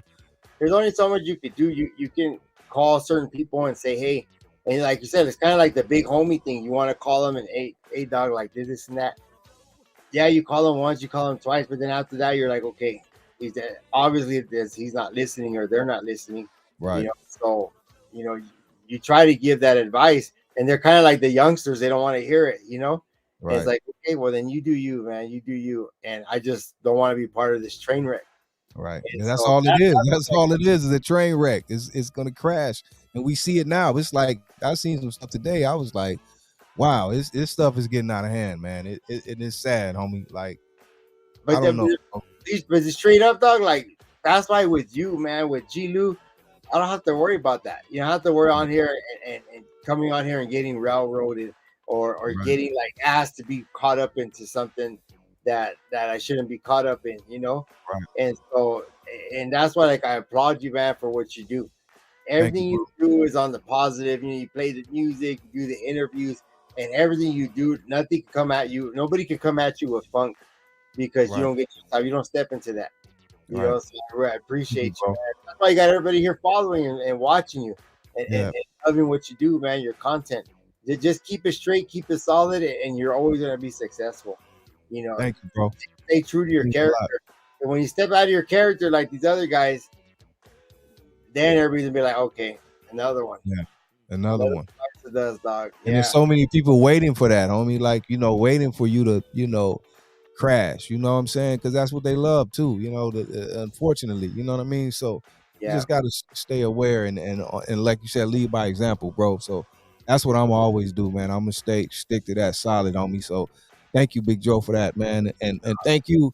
Like I said, this was an honor, this interview, because I've been wanting to do this a long time, and I've always just had respect for you on a different level for some reason, man. Big Joe. So it was an honor to have you on here tonight, bro. No, I appreciate you, man, big time. And I want to get together next time you come down. Last time you came down, I wasn't able to go. Right. But next time you come down, I do want to get together with you. You know what I mean? Okay. For Break sure. bread, chill. Yes, sir. But let's take 10 seconds, man. Give some shout outs right here to everybody on Let's here. go. Let's go. Keeping it real, Big D, Cuban, homie. It's the, of course, DD. What's up? What's cracking? Love Grace. And then Drunken Chef. Oh, everybody knows Drunken Chef right there. Shout out to Drunken Chef. Yeah, I don't know who else is on here. Who's on here? Nate Love in here. What up, Nate? We got let me see, Pro Contreras. We have Elliot Delgado from the Bay. We have with a homie from 209 Merced in your earlier Big Bad 209. What up? Ernesto. Ernesto, what's up? A lot of people. Shout out to everyone who gave a super chat too. Thank you. Who else we got? Keep those super chats coming in for the By G-Lew. Thank you. And what do you got going on with the channel, Joe? I know you little stuff going on. You're doing some interviews. Are you planning on taking the channel, doing some more things, or you just kind of whatever with that? What up, what's happening? Yeah, I did one interview at on location at the place that I was interviewing for the Casablanca neighborhood. Right. But as far as in studio, I haven't done anything because I'm not 100%. I need 3 more inspections to be 100%. So it's about 20,000. Okay. So hopefully in the next 6 months I'll have it done. It's because the cost of all the construction, everything was it shot up triple, quadruple in price. So that the budget I had for it got spent like quick to get a quarter of it done. So right now I'm like 80% done. And so another 20%, so about 20 grand, and I'll be done. Then I'll start doing all my lives and doing all my shows out of the studio. Okay, that's dope. And what's up with the homie, my boy Big Paul, man? I know he's been away, but I seen him creep back in about a week ago. You know what I mean? So is Paul back active? What's up with the homie Paul? Yeah, he's getting his feet wet again, coming back. He just had some stuff going on that he had to take care of, family stuff. Okay. And but yeah, he's gonna come back little by little, man. Let's just say he's being a good person right now, man. He's taking care of business. Yeah, that's my guy right there. I really got a lot of love for Paul. That's another great homeboy, man. I got a lot of love for him, man. You know what I mean? Yeah. So what up, Paul? If you're watching, bro, much love. I got to get you on here too. Yeah, he's been my friend for like 38 years, man. Yeah, I know you guys are real solid. That's how I know from both you guys, So you guys take road trips. You guys used to do a lot. So I haven't seen Paul a lot lately, but much love, Paul, if you're watching, bro. Yeah, it's all love for him, man. And Sonny Boy too. Sonny. Streets ain't loyal. The streets ain't loyal. Ain't loyal. I missed his call yesterday, man. I gotta call him back tomorrow. But what up, big homie? Yeah, man, it's Cholo Trucker. Trucker, that's my guy. Incredible Javier, all these guys, man. Javier, family, man. I love all of those people you name. It's like a community of us that have that respect, and like you said, for homies that do it the right way. All those people you just named are homies that do this stuff the right way. You know what I mean? So much love to all of them. Shout out to my homie Big D, keeping it real. All the homies that just do it the right way, man. Respect. Mike, Selena's report, man. Yeah, Selena's report. What up? Man, he's always keeping it solid too. You know what I mean? Giving informational stuff out there. Like, yeah. Good man. Good man. Yes, sir. Well, I don't want to hold you up, Big Joe. I know we've been on here a good amount, man. We did it all, man, and talked about everything. I think. Is there anything else we did not speak about you want to put out there or let anyone know about? No, man. I'm working with Nationwide. Nationwide Presents. They're doing concerts. We have one coming up April 19th in the city of Adelanto. We're gonna have April 19th. April already passed. No, April, May. August. August 19th. Okay. August 19th in Adelanto at the stadium. with Nationwide Presents, and we're gonna have Dub C is gonna be Oh, there. wow. Okay. Lighter shade of brown. We have lighter shade of brown, and we're gonna have Sly Slick and Wicked. Wow. And there's some more I just can't think of because we just came up with the list yesterday and signed the contracts and all that. So, but yeah, go under Nationwide Presents on Instagram and you get all the details. You're doing it all, Big Joe. He's promoting. He's doing promote concert. Man, you're doing it all, Big Joe. Yeah, man, we got to, man. We got to keep it.